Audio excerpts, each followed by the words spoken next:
The protagonist lay amid shattered stone and drifting embers, cradling a broken, glowing relic and thinking that everyone was dead. He admitted softly and with bitter clarity that he too was dying. He had once felt like the strongest warrior, had almost finished the revered hand demons, and now this was his end. Bloodied fingers and a collapsing stance showed his weakening resolve as he asked, in trembling thought, who remained to answer the world.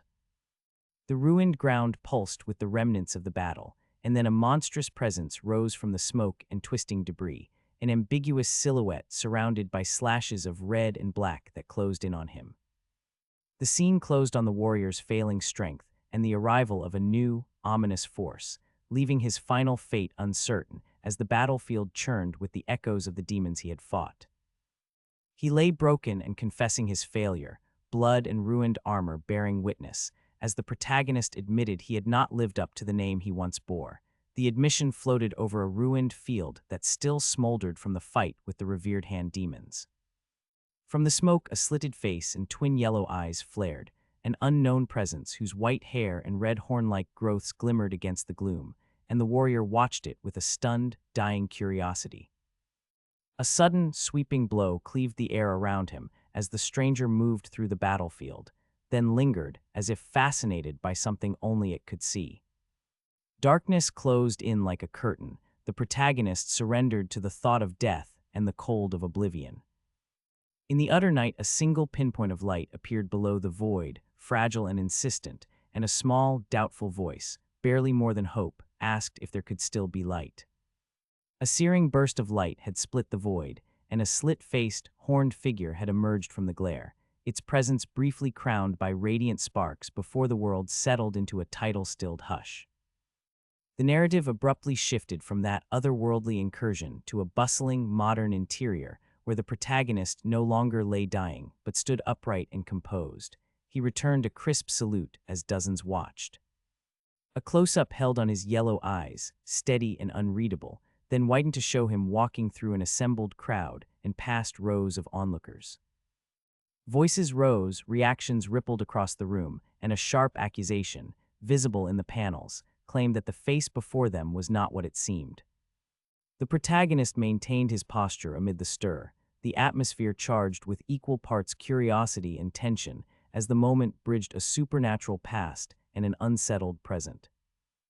A frantic voice clawed at the edge of a sterile room while a lone figure begged for mercy. Then the view pulled back to a dossier and a rooftop before descending into the broad skyline of Helix City, where banners and ranks of soldiers answered the call. In an assembly hall, two men spoke with stark resolve about the same thing everyone wanted: security by any means, and a fierce blonde commander argued the point with stinging intensity as images of past carnage flickered through memory, monstrous assaults and burning streets attributed to the revered hand demons. The panels then shifted to a stark laboratory, where a restrained subject lay beneath cold instruments and technicians extracted a pulsing heart-like core. That artifact was sealed into a cruciform engine. When it flared, the light birthed an armored construct, and in the gloom beyond, a silhouette towered with a new, uncanny power. The scene left the city poised between salvation and a frightening unknown. A raw scream ripped the sequence open as a wounded figure swore retribution, and the camera immediately plunged into the teeth of battle. Bodies and blades tumbled through a hellish melee as soldiers met the revered hand demons in a roiling tide of blood and shadow.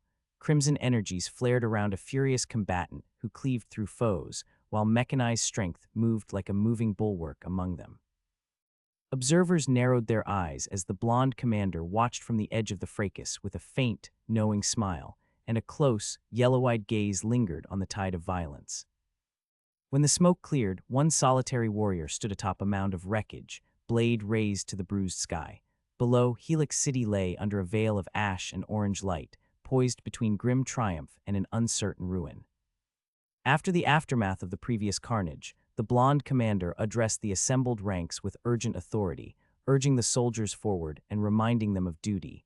The formation snapped to attention and answered in a unified shout. Amid the ordered chaos, the protagonist's yellow eye tracked the scene, narrowed and watchful, as faces and armor converged in the corridor. The blonde commander moved closer, singling out a dark-haired recruit and asking for his name while the surrounding troops craned their necks. An imposing armored construct, its chest and ocular systems glowing with a red core, stepped into the light and amplified the gravity of the moment. Cornered by scrutiny and the machine's unblinking stare, the protagonist stammered his reply, voice small against the clangor of the ranks. The corridor held its breath between command and confession. The blonde commander closed the distance and pressed his authority, narrowing the corridor's focus onto the dark-haired protagonist. Words hardened into accusation, and when the protagonist faltered, the commander answered with brutal force, a swift strike that sent the young warrior reeling and bleeding across the floor as shocked recruits watched. The impact silenced murmurs. Faces registered the cost of dissent under the commander's iron scrutiny. As the protagonist lay stunned, the blonde commander used the moment to reassert control, rising above the scuffle and calling the formation to order. Soldiers snapped to attention, their collective posture reshaped by the blow and the command that followed. In that tense hush, the commander drove home the terms of obedience, turning a personal punishment into a demonstration that reshaped the room's mood and aligned the ranks for what came next. After the earlier blow that had silenced dissent and reformed the ranks, the blonde commander moved again with unhurried certainty. He closed the distance to the threshold and stepped toward a blinding light, his broad silhouette cutting across the floor. He addressed the gathered formation, his voice carrying the promise of a next phase before the sentence finished, and the room leaned forward on the implication. As he crossed into the doorway, he left a long, dark shadow that fell over the floor like a mark of authority, and the announcement resolved into a blunt, public declaration. The next stage would be a physical fitness test. The proclamation turned discipline into spectacle, aligning expectation and fear, as the recruits and onlookers registered the new terms of evaluation and preparedness for what was to come. After the blonde commander had shifted the room toward a new phase of public testing, the frame cut to a harrowing emblem, a horned visage flanked by skulls, and the bold words proclaiming the devil never cries, a visual overture that lingered like a warning. The scene then moved to the tile floor where bodies and boots framed a small rescue. A muscular recruit knelt beside a fallen peer who murmured that he was still alive. The kneeling man, Manhwa, probed gently and asked if the other was all right before offering his name and an invitation to get along. The exchange rendered the crowd's earlier discipline more intimate, making camaraderie the counterpoint to spectacle. The image closed on Manhwa's face as he smiled down at Aang, a private promise of solidarity amid the aftermath of the trial. After the earlier public testing and the small rescue on the tile floor, the vantage shifted to an inspection line where evaluation soldiers moved through the room like a judging current. Manhwa's nameplate appeared above the scene while recruits passed in rigid formation. Aang crouched among them, still vulnerable from the trial. A sharp voice cut through the march.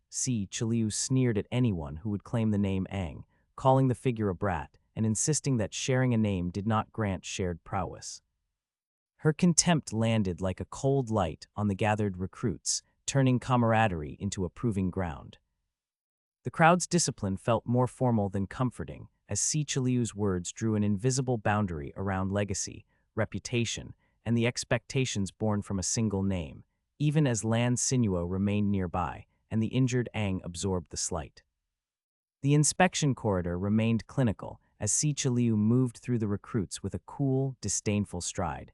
She tossed a curt judgment over her shoulder and called the exchange childish, leaving a ripple of irritation in her wake. Aang, still recovering and propped against Manhwa's arm, fumed at the slight, mocking her cocky demeanor and asking why she cared about his name as if the insult had no purchase.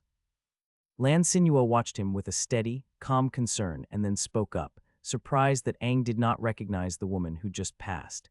He asked if Aang didn't know her and began to frame Liu as someone they should have expected to see, letting a hint of reputation hang in the air before the moment cut off. The scene closed on the recruits' unease, the unspoken weight of legacy, and the quiet pivot from provocation to reputation. The inspection corridor's clinical quiet broke as Liu moved through the ranks, her stride cool and unhurried, already carrying the weight of reputation the recruits had been whispering about. Announcers identified her with a name displayed for everyone to hear, Situ Liu, and labeled her the cold-blooded demon, the heiress of the esteemed Situ noble family from Heluos. The declaration hung in the air like a verdict. The camera of perception lingered low on her as she descended the stairwell, every measured step emphasizing the gulf between her composure and the recruit's jittery reaction. Lan Sinuo's steady presence and Aang's simmering irritation remained at the edges of the moment, while the protagonist's eye narrowed in sudden recognition, the surname striking a chord of familiarity he couldn't place. The corridor's unease deepened into something more pointed. This was not merely an inspection, but the arrival of a living legacy whose name demanded attention and raised new questions for the wounded soldiers watching. On the inspection corridor's cold floor, Lan Sinuo reached down and hauled the protagonist upright, a simple gesture of aid that broke the quiet tension between the recruits. Their hands met in a firm clasp. For an instant light flared between them, throwing both men's faces into sharp relief and lending the mundane motion an almost theatrical intensity. A third recruit with pink hair watched from above, delighted and breathless, treating the scene like a staged tableau and shouting a delighted exclamation about an enchanting bromance while capturing the moment. The small group then drifted apart after the interruption, the brief flare of camaraderie lingering in the minds of those who had seen it, a human, oddly comforting counterpoint to the formal inspection that had been taking place down the hall. After Lan Sinuo hauled the protagonist upright and the small flare of camaraderie had hung in the air, the pink recruit lingered on the threshold with a camera in hand, breathless and delighted by what she just witnessed. She grinned and insisted they could ignore her, but the protagonist's guarded gaze sharpened as he registered the shutter. His face tightened and he asked, quietly but directly, who she was and whether she'd just taken a photo. Lan Sinuo stepped between the levity and the moment's consequence, pointing out that this wasn't the time for distractions. The pink recruit's bravado collapsed into a stammered admission, and the staged tableau dissolved. What had felt like an almost theatrical connection returned to the practical business of the inspection, the recruit's brief warmth now edged by embarrassment and the need to move on. After the brief camaraderie had broken and the recruits readied themselves to move on, the pink recruit stepped forward with a bright smile and announced her name, Suiju Yaohui, offering herself as a cheerful observer and photographer. She gushed at the lingering warmth between two of the soldiers and, in her imagination, transformed their easy rapport into a drippingly romantic tableau, a muscular recruit carrying a lithe companion amid blossoms and sparkles, all staged for her camera. She watched the daydream with starry eyes and eagerly captured the moment, utterly entranced by her own interpretation. The mood shifted from momentary tenderness to light-hearted mockery as nearby recruits chuckled and complimented her enthusiasm, calling the scene pretty good material, while the protagonist and Lan Sinuo's prior seriousness receded under the pink recruit's gleeful, paparazzi-like energy.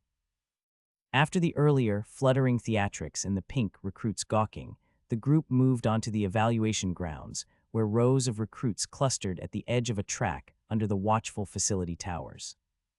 From above, a dismissive mutter, a pity that she's a dimwit, drifted, punctuating the transition from playful teasing to practical business.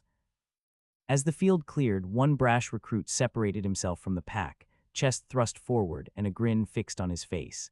He proclaimed, with self-satisfied arrogance, that even in his current condition, he remained the strongest soldier and vowed to post outstanding results that would astonish everyone. His posture and words drew the eyes of nearby candidates, establishing a tense, competitive tempo for the evaluation to come as murmurs and concealed smirks rippled through the gathered ranks. The morning's theatrical teasing gave way to the formal call to action as the recruits crouched at the line, and a figure in a red uniform raised a starter pistol. The official shouted the command, then fired, and the field erupted. Competitors pushed off the track and dusted the lanes with tearing strides. From the line, the brash recruit threw himself forward with a visible, crimson-streaked motion, an explosive surge that cut through the pack and claimed immediate first place. His own thoughts rang triumphant, celebrating the sudden burst as potentially record-breaking, while the nearby candidates registered the feat with a mixture of surprise and restrained judgment. The moment closed on the stunned hush and the trailing exclamation, a terse recognition that his earlier boast had not been empty, as the evaluation's competitive tempo shifted into a hard, watching silence. After the explosive start and the brash recruit's early triumph, the field narrowed until Aang crossed the line in complete last place and slumped to the track. His fellow recruits jeered and called out his record as the worst in the assessment's history, while Aang lay face down, gagging on humiliation and thinking that his body was unbelievably horrible. The scene tightened on his panic and physical collapse as laughter rose around him. He felt every motion expose weakness. The mood shifted when an official in a red uniform announced the second stage of the physical assessment, a test of arm strength, and Aang staggered to his knees, clutching at a wrist he suddenly swore he had twisted.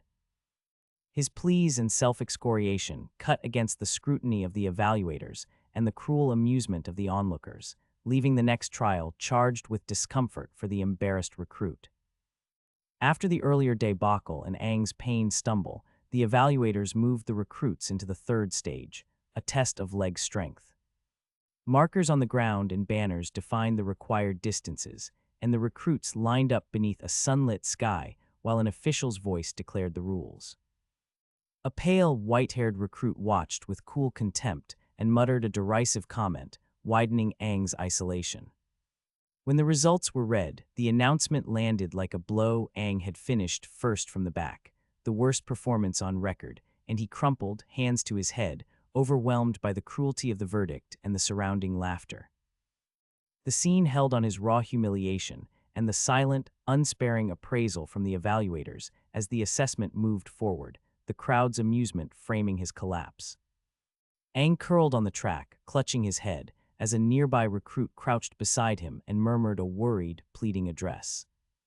The pink recruit recorded the scene with a phone, remarking on how it would be her last photograph for the evaluators and letting the image of his failure be preserved.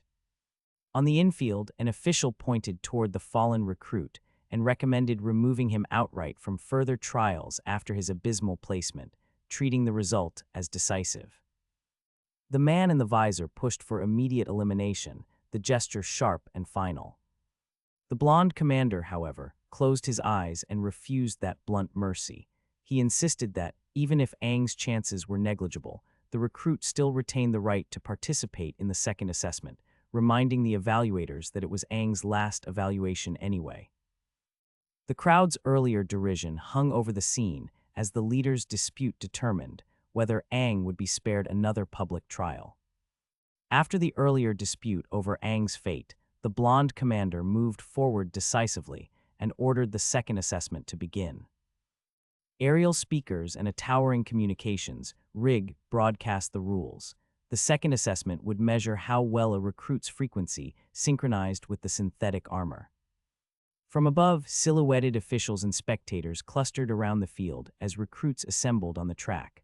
One dark-haired recruit crouched into a ready stance, eyes bright and focused against the flat lines of the lanes.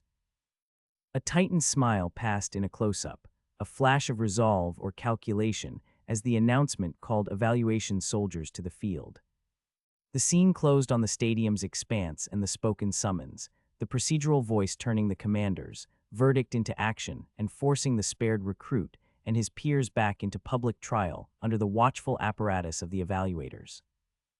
When the second assessment announced synchronization with the synthetic armor, the protagonist stepped forward with sudden hope, taking the trial as a possible opening amid the stadium's clinical glare.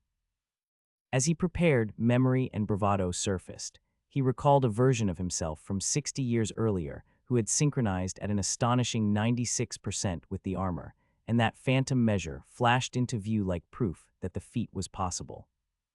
The armor's display pulsed the same number, and for a moment the recruit let that legacy eclipse the weakness of his present body. He acknowledged inwardly that his physique might be hopeless, but he reminded himself that synchronization depended on willpower as much as muscle. Eyes ignited, jaw set, he clenched his fist and vowed to repay the ridicule of his batch by pushing himself into the trial, not because his body guaranteed success, but because his determination might force the link to form. After the memory of a 60-year-old synchronization score and the inward vow to rely on will rather than brute strength, the protagonist actually moved.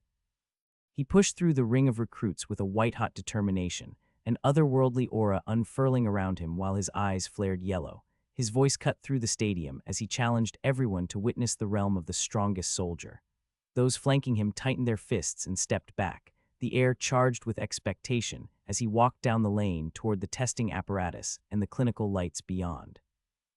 The moment felt like a hinge between doubt and proof. He was no longer simply hoping. He was forcing the trial to answer him, every step a demand that the synthetic armor and his stubborn will either align or break.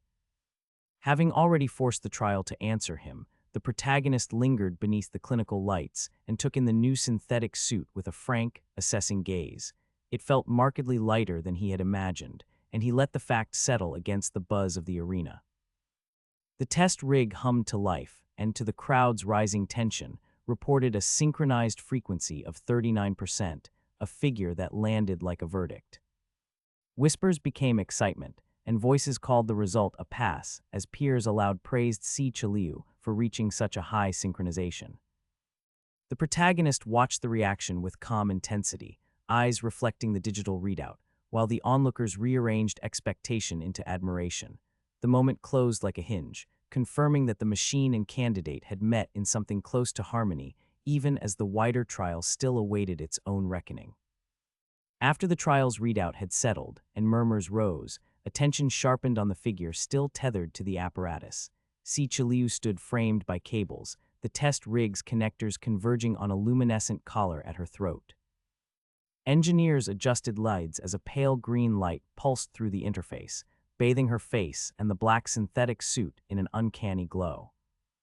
Voices in the gallery pushed approval into certainty, calling the number a seasonal high and attributing part of the feat to martial family discipline. Their commentary folded easily into the hum of machines. The protagonist observed from the margins, eyes tracking the play of light and the slightest changes in Si Chiliu's expression, while the assembled recruits and officials rearranged their expectations around the new benchmark.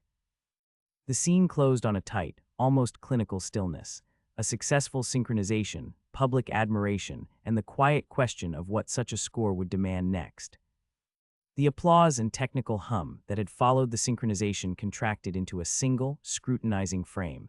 Si Chiliu's face filled the stage in a quiet close-up, the placard branding her a cold-blooded demon, reinforcing the electric stillness around her.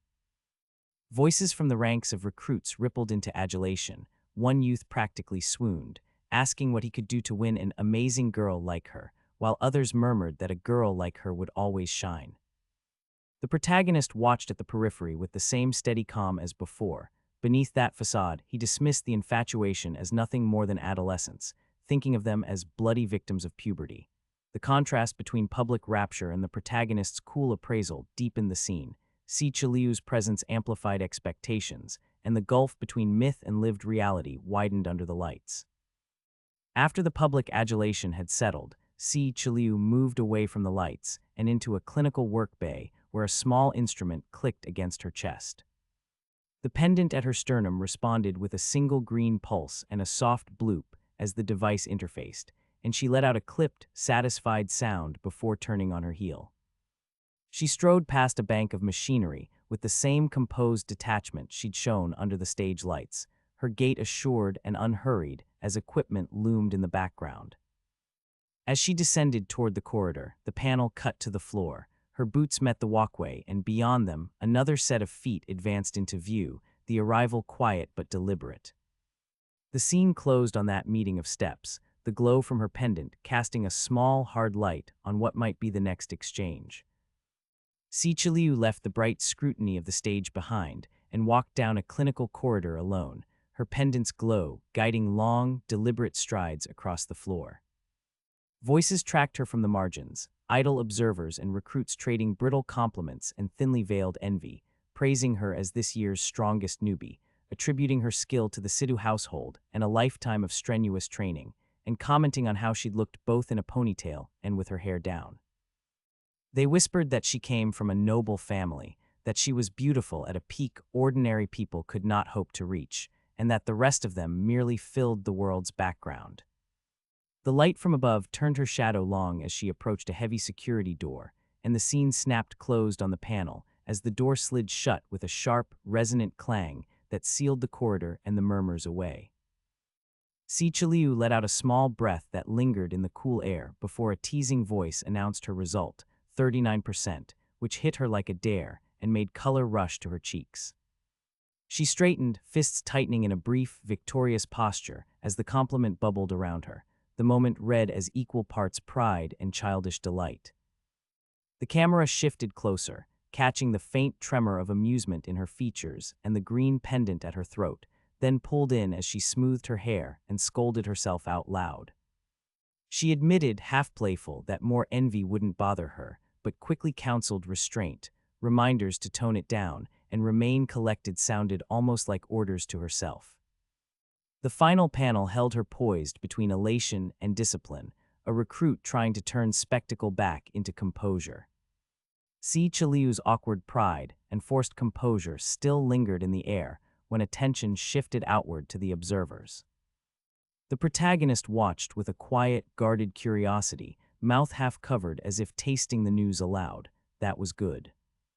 A brash recruit bumped past and voiced what everyone else felt. Si Chiliu was strong, then leaned closer, voice sharpening into exhilaration as he admitted he was pumped. He described a surprising, raging vigor hidden beneath her slim frame, repeating the sense as if to make it tangible for the others. The exchange turned the assessment result into a pulse through the room. 39% was a statistic, but the recruit's reactions transformed it into a promise of capability. Small gestures and murmurs carried approval and anticipation, folding Si Chiliu's single figure into the group's eager appraisal and setting the tone for whatever trials came next. Si Chiliu's earlier awkward pride and the recruit's ripple of approval still lingered as the scene shifted to a quieter exchange. The blonde commander looked down at the protagonist and remarked on how unruffled he appeared. The protagonist acknowledged the observation with a terse, practiced reply. He was used to situations like this, and the commander repeated the phrase with a curious inflection that exposed more interest than reproach. The camera then moved to the assessment bay, where contact plates and cables reached toward new candidates. Many first-timers, encountering the synthesized armor for the first time, made pained faces and recoiled as the interface registered strain. One recruit's status blinked a single-digit percentage, his expression twisting as the system pushed back, and the room's earlier excitement folded into a tense, clinical awareness that the trials would be as punishing as they were revealing.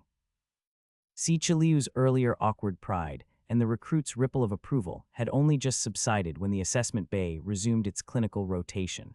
Candidates were strapped to the synthesization rig, while contact plates and cables probed their bodies, and a wall-sized readout flickered numbers. A technician from Helix monitored the tablet as one subject collapsed, the display marking a synchronized frequency of 12% and declaring a pass. The mechanical voice and glowing numerals contrasted with the human strain in the room. A narration box explained that those undergoing synthesization would feel a surge and must bear a strike of force emitted from the demonic monster core, and the expectation made the air taut. Several recruits could not endure the pain. A pink-haired recruit screamed that she gave up and was forcibly disconnected as the Helix official logged her forfeiture. The bay's earlier excitement hardened into a sterile, tense awareness that many trials would end in surrender rather than triumph. The clinical tempo in the assessment bay held steady as technicians read out synchronized frequencies and the Helix official logged results. Candidates were still strapped to the synthesization rig, and the air thrummed with tension. The procedure's pass threshold, anyone who synchronized at least 10%, separated the faint-hearted from the successful, and when one subject registered a remarkable 24%, the attendant announced a pass with a sharp, mechanical clarity that cut through the sterile noise.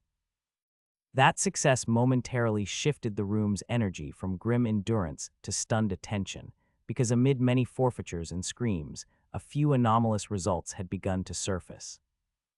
A close, shaded panel lingered on the face of the pink-streaked recruit, her expression unreadable as the implications of the new data settled over the candidates. Behind her, the Helix official continued to process forfeitures and passes, the assessment's cold machinery indifferent to the human strain it produced. The assessment bay's clinical cadence persisted as candidates remained strapped to the synthesization rig and monitors tracked each frequency. In the next sequence, the camera lingered on Suiju Yaohui, fingers near a glowing interface and wires hugging her suit, while the system registered a synchronized frequency of 30%, a result far above the pass threshold and announced with sharp mechanical clarity. The declaration shifted the room's gravity. Technicians and onlookers absorbed the anomaly, and the blonde commander allowed a rare, approving smile as he observed that they had discovered a few capable younglings this session. The Helix official continued to log passes and forfeitures with impassive efficiency, the testing apparatus indifferent to the human strain even as certain faces, including the pink-streaked recruits, remained unreadable beneath the sterilized light. The testing room maintained its clinical rhythm as the Helix official stepped forward with a tablet and recited the latest metrics, confirming that Suiju Yaohui was among 6 recruits who had reached a synchronized frequency of 30% or higher. She compared the outcome favorably to other C-ranked regions and noted that, overall, this batch displayed relatively strong innate qualities. The blonde commander, watching from the shadows of the observation gallery, emitted a short, unimpressed huff that undercut the warmth of the assessment. The official's tone shifted only slightly as she qualified her praise. The same cohort also contained candidates whose innate potentials were underwhelming. As she spoke, the camera pulled back to reveal the overhead rigs and the silhouetted forms of those still strapped into the apparatus, cables snaking into their suits, the contrast between promising and poor results hanging over the bay like sterile light. The Helix official continued to stand with her tablet as the observation gallery held its cool distance, and the blonde commander cast an unimpressed silhouette over the floor. From above, a lone recruit moved across the testing bay and came into view, Aang, who bore a crooked, self-assured smile as he folded his arms and looked back toward the gallery. His casual confidence cut across the sterile atmosphere and instantly drew reaction from the surrounding recruits. A cluster of onlookers closed in beneath his feet, trading jeers about his last place standing during the prior assessment, and conjecturing that his physical build would be a liability in real trials. Their taunts, loud, mocking, and cruel, hung in the clinical air as officials watched the exchange, the quiet tension between institutional appraisal and peer cruelty settling over the room like another layer of observation. Aang strode out onto the testing floor beneath the observation gallery, while the blonde commander and the Helix official watched from above, their silhouettes cool and unreadable. He let the recruits' laughter wash over him and baited them with a sharp, provocative line, claiming they had yet to meet an imp in this world, then planted himself in a dominant, low-angle stance that made his figure loom. The scene cut to a close, cinematic portrait of his face, scarred and grinning, as he warned them not to be too shocked until their jaws dropped. That grin was not mere bravado, but the private reveal of a successful maneuver. The panel stamped the moment with the words "FT plan successful," turning pure mockery into fuel for an ominous, tightly contained triumph that promised the coming trial would overturn expectations.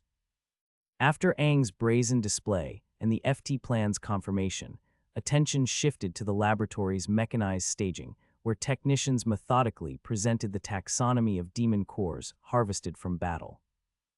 Panels detailed 6 core types and arranged the common red, yellow, green, and blue varieties around a diagnostic wheel, while text noted rarer hues, especially black, carried exceptional scarcity.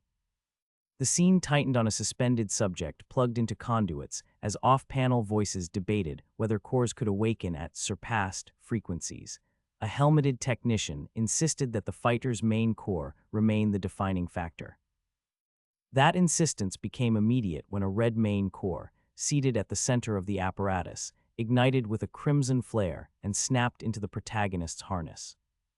Sparks and a startled exclamation punctuated the moment, leaving the gallery stunned as the primary core's activation promised an unpredictable escalation. After the red main core had latched into the harness and conduits hummed, technicians finished the final procedures, and the display announced that synthesization was complete. The protagonist lay restrained with a bright crimson node at his chest, as off-panel staff murmured, and a helmeted attendant confirmed the process. The scene shifted to the observation gallery and a labeled resting area where officials and recruits watched in tense silence. A pale woman blinked in sudden recognition, and someone barked for him to open his eyes. At that command, the protagonist's core flared, a violent crimson light exploded from his chest, and he screamed as energy writhed through the apparatus. The outburst sent the audience reeling, a mix of astonished recognition, alarmed orders, and urgent movement, and the room filled with the unsteady realization that the synthesis had produced an unpredictable, dangerous awakening. The room erupted as the newly synthesized core spiked. Operators cried that the output had jumped over 40% in a flash, and eyes fixed on the protagonist as crimson light bled through his harness. He reacted with a sharp, almost hungry grin, while conduits and cables fed red energy into his chest. A raw, escalating voice demanded the power rise further, and the apparatus obliged. Tendrils of light lashed from the node, snagging equipment and snapping restraints as alarms and frantic movement filled the gallery.